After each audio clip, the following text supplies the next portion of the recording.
Extended lockdown के बाद factory को पुनः जब खोला गया, उसी प्रक्रिया में ये लीकेज हुआ है, तो उसमें कौन सा एहतियात बरता गया, नहीं बरता गया, जांच का विषय। This morning, Honorable Prime Minister chaired a meeting of the National Disaster Management Authority, which he is the chairperson of.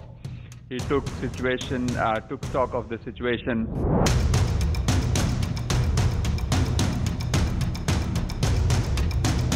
Gas leak అయినప్పుడు అలారం మోగాలి కదా, అది ఎందుకు అలారం మోగలేదు అన్నది కరెక్ట్ కాదు కదా అన్నది నా మనసు కూడా కలత వేస్తా ఉన్న విషయం.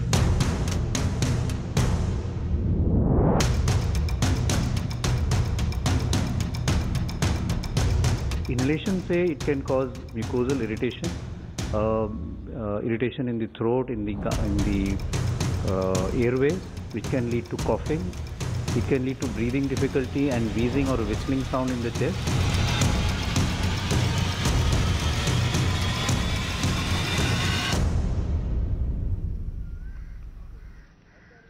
Hello everyone, you're watching News Epicenter and I am Maria Shakil.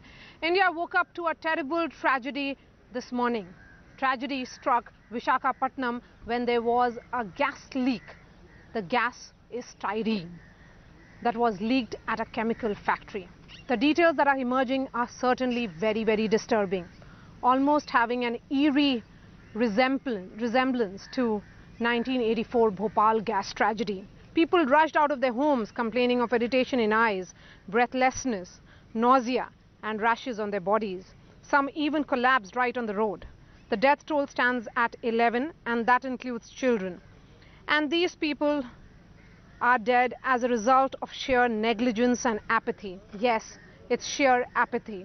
The leak is suspected to have been from large tanks left unattended because of the lockdown. While workers were doing maintenance work in a storage tank, the gas started leaking. 36 years we had the Bhopal gas tragedy. Today it's Vizag. So have any lessons been learned? Who will be held accountable for this terrible tragedy that has killed 11 people? But first on the show, let me go straight to Rishika, who's joining us live from Hyderabad. Rishika, the last point that was made by the Vizag collector was that the emissions are still continuing to happen. And of course, in the morning, the emission was very high. How exactly is the situation right now in Vizag? Has that leakage stopped completely? Now, Maria, there are two parts here. One, we are talking about the leakage, and one is the emission and the gas and the spread in the air.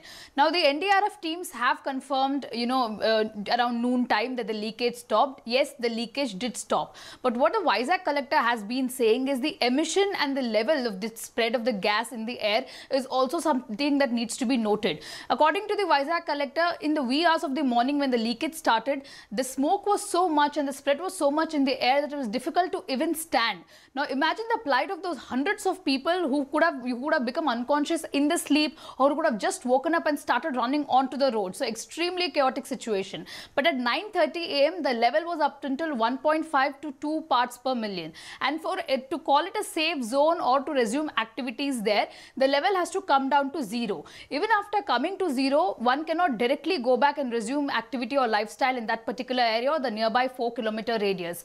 Even after the level comes down to zero, it needs to be given 12 hours of time. So overall, for the next 48 hours, there is going to be monitoring of this particular situation, and only then they'll be able to assess if it's worth bringing back all of these people who have been evacuated. Now the impact is asserted to be that it is on the next 4 to 5 kilometers, which is why more than 1,500 people, easily actually more than 3,000 people have been evacuated. They've been kept in different function halls and colleges across the city. Now, what exactly happened inside is that 2 tankers, one with a capacity of 2,500 kiloliters and one is a capacity of 3,500 kiloliters. Now, there's a maintenance activity that was going on, which is when, the chemical that we are talking about, the styrene monomer, was filled in both these tankers in liquid form. So up until 20 degrees in that cold temperature in liquid form, it's a safe zone.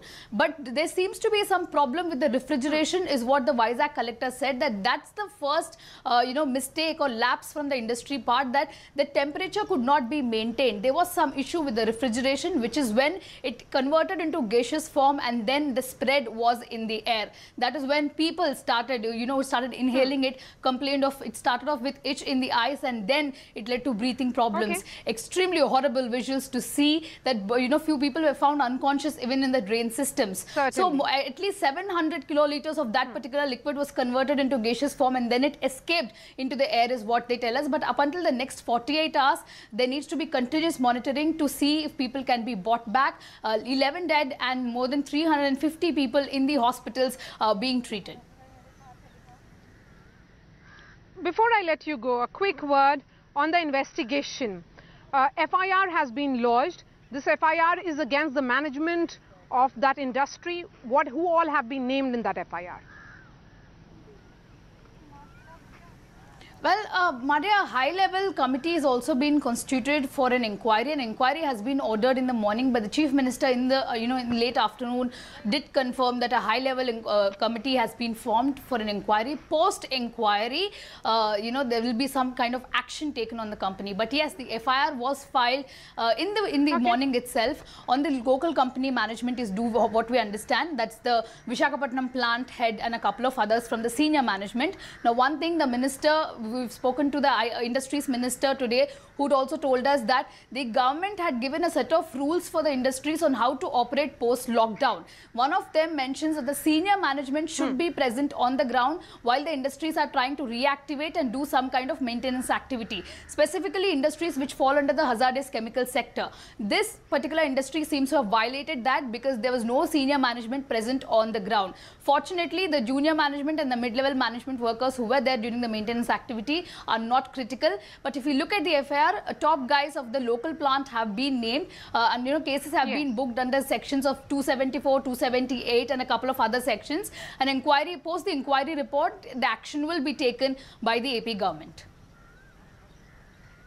All right, thank you so much for joining us, Rishika Sadam there, clearly talking about criminal negligence in this particular case. The Vizag gas leak disaster has again raised questions about India's response in general on industrial safety standards. Let me bring in my guests now. Sadhana Pathak is Bhopal Gas Victims Council. Sunita Narayan, known environmentalist. Dr. Ramana Dhara is a professor at IIPH Hyderabad, and Vikram Singh, ex-UP DGP. Sunita Narayan, where did they go wrong? And how will accountability be fixed? And, I've been reading some articles which suggest that a total of 500 kg of para-tetrial butyl catechol chemical will be airlifted from Daman by Andhra Pradesh government for neutralizing the gas leakage in Visakhapatnam plant. How do you go about this? See, Maria, I think the most important thing your reporter has really, is bang on. From what we have also understood, and I think this is where the lockdown is really constraining all of us. This disaster happening at this time, information flow at the best of times is very difficult. Industry invariably tries not to inform you about the source of the leak or the problem, but from what we have understood, it is clearly a case of negligence. There is enough to tell us that there was this liquid being stored. We know that the rules provide. There is clearly under the Environment Protection Act, there is a clear rule for hazardous waste storage. This styrene gas liquid is a chemical, is very much part of it. We also understand that the monitor, the crucial monitor, which is called the VOC detection system in the plant, was not working, which would have helped us to understand even the plant to understand that this leakage has happened. And clearly there is, this is a repeat of Bhopal in those senses. We are beginning, this is once again, the lockdown opens, industry is in a rush to open up its its plant. Yes. It does not take enough precaution, which it must. And if you tell me that the state government has already even said those precautions have to be taken because these are hazardous chemicals. This is what we learnt in Bhopal. But Ms. Narayan, how do you neutralize the impact of this leak? Because, you know, 3,000 people evacuated, 6 villages impacted, you know, in a radius of 6, there are important installations, including a naval base and an airport. How do you neutralize the impact of these chemicals?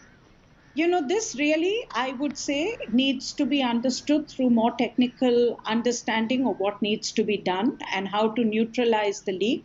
I think the biggest advantage that Vizag has, it has the wind. My understanding is that the problem with Vizag is both its geography has an advantage, but also a disadvantage. It's a bowl.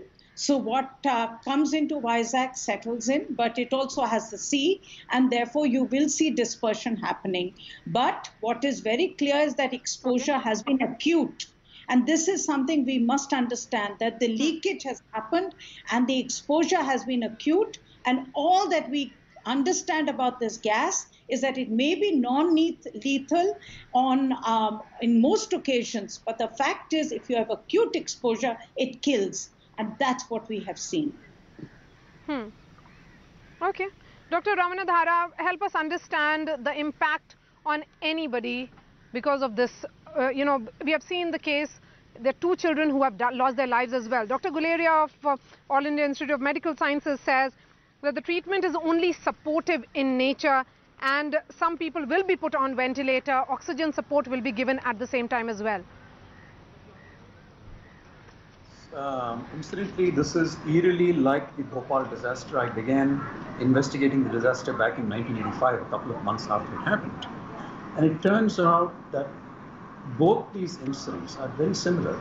You know, both factories started coming back online for production activities after a period of not working. That's exactly what happened with this particular factory too. Because of COVID, the plant was shut down when it began. Now, styrene is a substance called a volatile organic compound. And it is used for things like manufacturing plastics and rubber. It is toxic to human beings. And the fact that you had 11 people who have died as a result of the exposure means that the concentrations have been extremely high. Okay? Now, the permissible exposure limits for an ordinary worker for an 8-hour day is about 100 parts per million. Okay? If you've had 11 deaths and so many people in hospital, it means that the concentrations around the plant which have leaked are far, far, far higher than that. Even the concentration known as the immediately dangerous to life and health is 700 parts per million. Okay. Now, that means that the concentration that escaped from this particular plant is probably much over 700 parts. The fact that you had 11 deaths. Styrene is a substance. But Dr. Dhara, if you, yes, since you are saying that this is similar to Bhopal gas tragedy, some kind of resemblance it has to it. That time it was a different gas. This time it's styrene. What is the comparison between the nature of these 2 gases and the exposure level? Yes. The methyl isocyanate was a super toxic compound which killed many, many, many people, hundreds to thousands of people in the first few days and weeks after exposure. Styrene is not a super toxic compound, but the concentrations in which it was released and the fact that you've had deaths and so many people in hospital clearly indicates that the concentrations have been very, very high. We need to find out what was the cause of death in these people who have died and what are the current symptoms of the population who have been exposed. Typically, an acute irritant compound of this sort primarily affects the lungs to start with. There will be acute inflammatory effects on the lungs. There might be fluid accumulation, and people might be dying of a condition called pulmonary edema, which means that there is fluid accumulation in the lungs. There will also be brain effects. You know, the toxic effects of styrene on the brain is almost like drunkenness. There is dizziness, there is lethargy, there is disorientation, there is delayed reaction time. All of these things can happen on the brain. But if the air in that space, if it is neutralized, how long will this impact have? How long will this, impact or exposure affect any patient or any individual? So first of all, the gas which has leaked cannot be neutralized. It has to disperse on its own. There's nothing else that can be done. If you're talking about neutralization of the styrene within the factory, that's a different issue. That's something that chemical engineers have to take care of. But once the gas has leaked out into the environment, it is going to remain as a gas cloud, and constant monitoring has to be done to determine how much of this gas continues to persist. So what is very important is, first of all, to do what is called as dispersion modeling of the gas. That means you have to figure out how much of the styrene has leaked out into the environment, and what are the areas that it has hit. The reason you want to do this is because you want to determine what is the area in which the gas is present and who are the people who are living in these areas, so that you can then begin to study them for long-term health of the gas. Fine enough. Right now, the important thing is to take care of the acute effects of the people in the hospitals, find out what the symptoms of these people are, and then we can take the next step of looking at what the long-term health is. Yes, the entire area, that is 4-kilometer radius of this plant, is certainly vulnerable at this juncture. And of course, NDRF teams have been sent from Delhi for supporting the work that is being done there, because of course, everybody has been caught unawares. This is a tragedy that has struck Visakhapatnam this morning. Coming on this note, Vikram Singh, why do these tragedies continue to happen? Look at post even 1984 December Bhopal gas tragedy. There has been an ammonia leak in 1992 again that killed 11 people. 1999 November leakage at Oswal Chemical and Fertilizer at Paradeep in Odisha after super cyclone. February 2000 in Mangalore, 4 people dead, 8 injured. Long list I have. And every time I look at it and I keep wondering, what can India do and why hasn't any action been taken against all of them so that it could have been deterrent of more caution? I mean, people who started this, management who started this facility, the resumption of the work should have been carried out with greater degree of caution. And it's the most vulnerable again who have, who are at the receiving end. The workers, the laborers. Maria, very correct, very scary and avoidable to say the least. We have not drawn our lessons. We have never drawn lessons.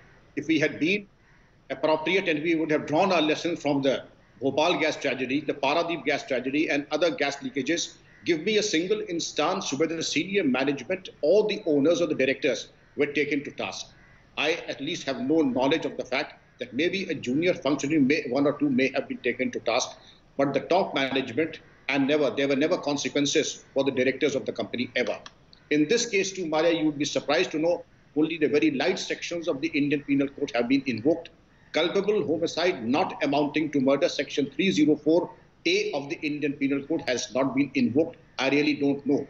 You were very right in your initial observations that the precautions, the standard operating procedures, that should have been invoked, that should have been rehearsed time and again, that they should have become reflex actions on part of the company operatives and the engineers. Obviously, there was some huge lacuna in that.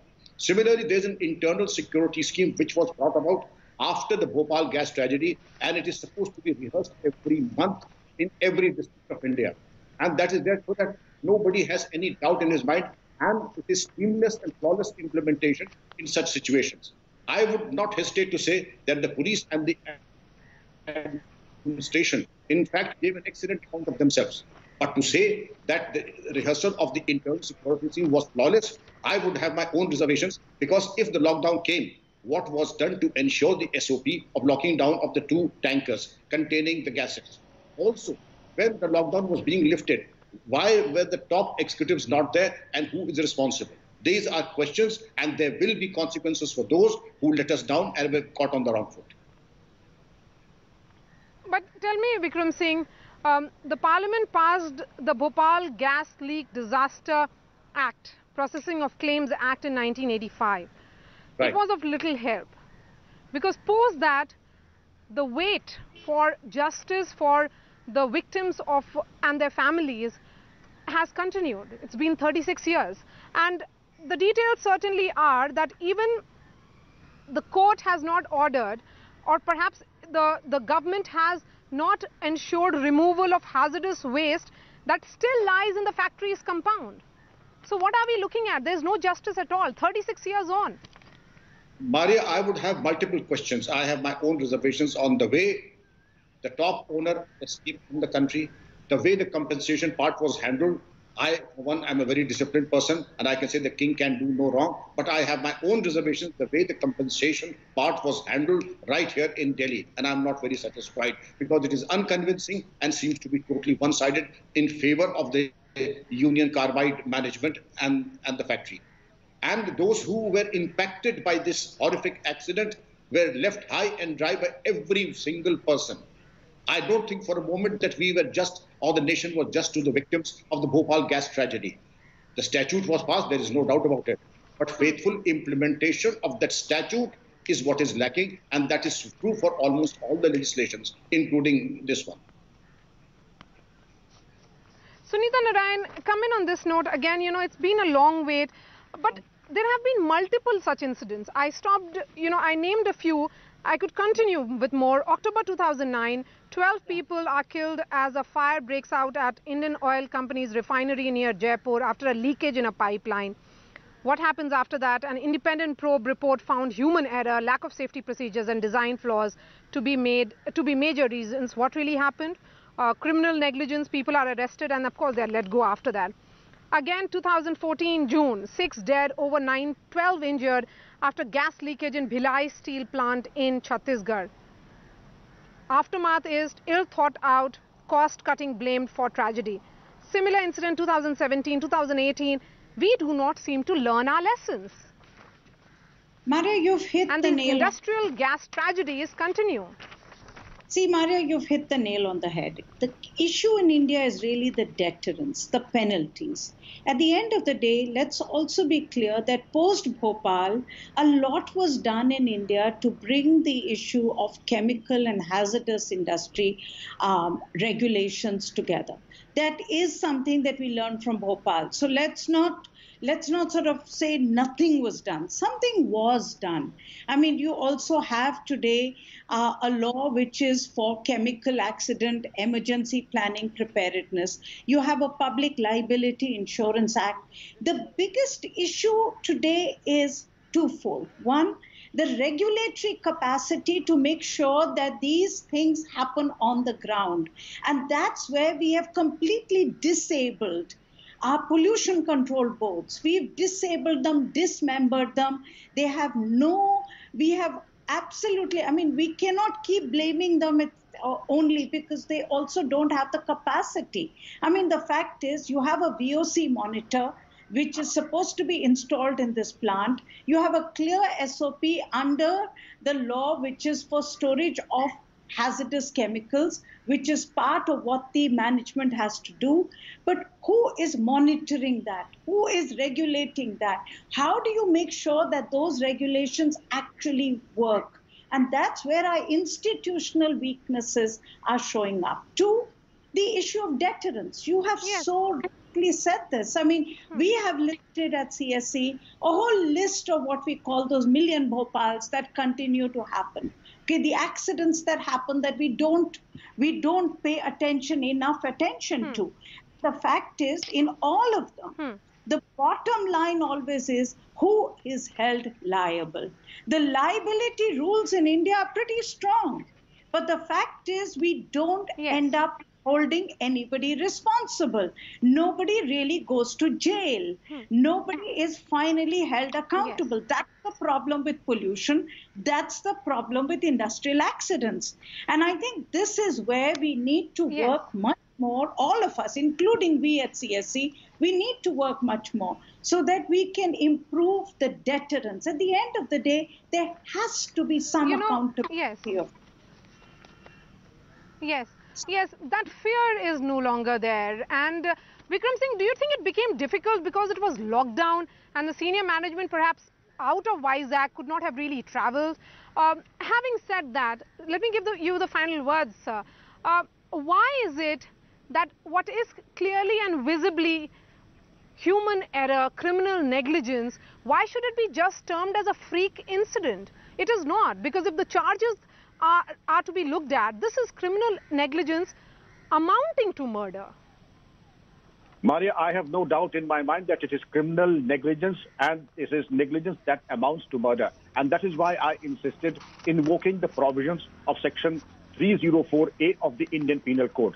And I would not like to believe even for a second that the senior and the top management did not know that what they were quoting, the recipe of disaster, when after the lockdown, they were supposed to, it was their duty, they were paid to do it, to ensure seamless, fail-proof and foolproof starting of the factory. That did not happen. Probably they went underground. But can they get away? Can they get away, Vikram Singh? No, they cannot. If they say because Maria, of the the lockdown they could not have moved. It is not that. Because of the Epidemic Act being enforced, they could not have moved. The time they were there. The SOPs are very clear. The person responsible has to be there to open and do what he's expected to do. Till the time they could have got the curfew passes, I would not like to believe even for a second that they made an honest and a sincere attempt to go there. In such matters, Maria, my experience has been to just go underground and let the dirty job be done by the junior most.